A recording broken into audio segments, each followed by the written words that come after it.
Kargil Vijay Divas observed in Silchar with tribute to brave hearts. Along with the rest of the country, Silchar too observed the 26th Kargil Vijay Divas on Saturday. The nation remembered the courage and valor of the Indian Armed Forces with deep reverence. As India celebrated Kargil Vijay Divas, citizens across the country paid homage to the bravery of Indian soldiers who laid down their lives for the country. Silchar was no exception. On the occasion of the 26th Kargil Vijay Divas, a solemn program was held at the Tarapur Kargil Victory Memorial, organized by the Mera Bharat Yuva Kachar Association with Netadi Chhatra Yuva Sanstha. Silchar MLA Dipayan Chakrabarti, BJP Kachar District President Rupam Saha and highlighted and several dignitaries participated in the event, highlighting the significance and history of the day. The reminder that July 26 is not just a date in Indian military history, but a reminder of the ultimate sacrifices that ensure our peaceful lives. On this day in 1999, the Indian Army successfully conducted Operation Vijay, reclaiming Indian territory in Kargil from infiltrators and securing victory against Pakistan. Many brave soldiers were martyred during the fierce battles. As a mark of respect, ex-army personnel Shubhendu Shuklavaidya was honored at the memorial by the organizers. People from across the region, along with representatives from various organizers, played floral tributes at the Shahid Bedi, saluting the martyrs of the Kargil War. আমরা সবাই জানি যে আজকের দিন একটা বিশেষ গুরুত্বপূর্ণ দিন, যে দিনে আমরা বলবো যে ভারতবর্ষের ইতিহাস যদি দেখি তাহলে পাকিস্তানের সাথে সবচেয়ে বড় যুদ্ধ কার্গিল যুদ্ধ 1961 ইংরেজির পরে, আর 1999 ইংরেজির মে মাস থেকে শুরু করে জুলাই মাসের আজকের দিনে আমরা বিজয় লাভ করেছিলাম। এই যুদ্ধে ভারতবর্ষের সেনা যেভাবে সাহসিকতার সহিত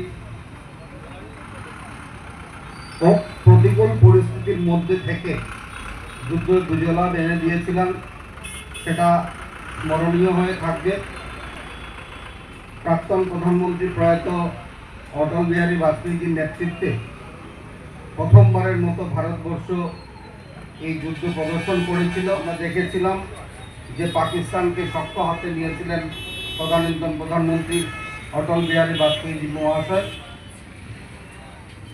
পাকিস্তানের সেনাবাহিনী এই কার্গিল জেলায় যখন প্রবেশ করেছিল, এই খবর আসার সাথে সাথে মাননীয় প্রধানমন্ত্রীজি এই যুদ্ধ ঘোষণা করেন। আর এই যুদ্ধে আমরা দেখেছি যে ভারতবর্ষের মানুষের একটা অগাধ বিশ্বাস যে ভারত রাষ্ট্রকে, ভারত মাকে সুরক্ষিত রাখার জন্য যে পদক্ষেপ উনি নিয়েছিলেন তাকে দলমত নির্বিশেষে স্বাগত জানানো হয়েছিল। মানুষ সবাই জানে যে আজকের দিনটি আমাদের কাছে অনেক স্মরণীয় দিন। আমরা 1999 ইংরাজিতে তৎকালীন প্রধানমন্ত্রী মাননীয় অটল বিহারী বাজপেয়ীর নেতৃত্বে ভারতবর্ষের সরকার চলেছিল।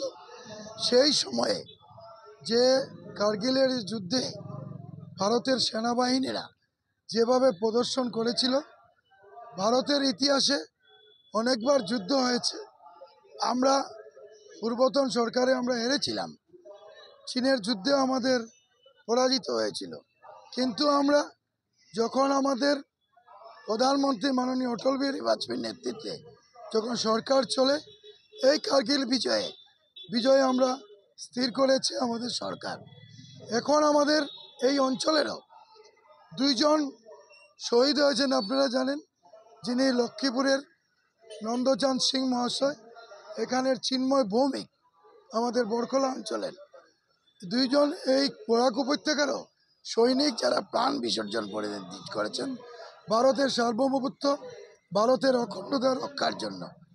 আজকের দিন ভারতীয় জনতা পার্টি শুধু এখানে নয়, সমস্ত ভারতবর্ষে আজকের দিনটিকে আমরা স্মরণ করছি এবং সেনাদের কৃতার্থে, সেনাদের সম্মানার্থে আমরা আজকের দিনটি ভারতবর্ষের প্রতিটা জনসাধারণ যাতে সুন্দরভাবে এটাকে স্মরণ করে তার লক্ষ্যে আমরা কাজ করছি।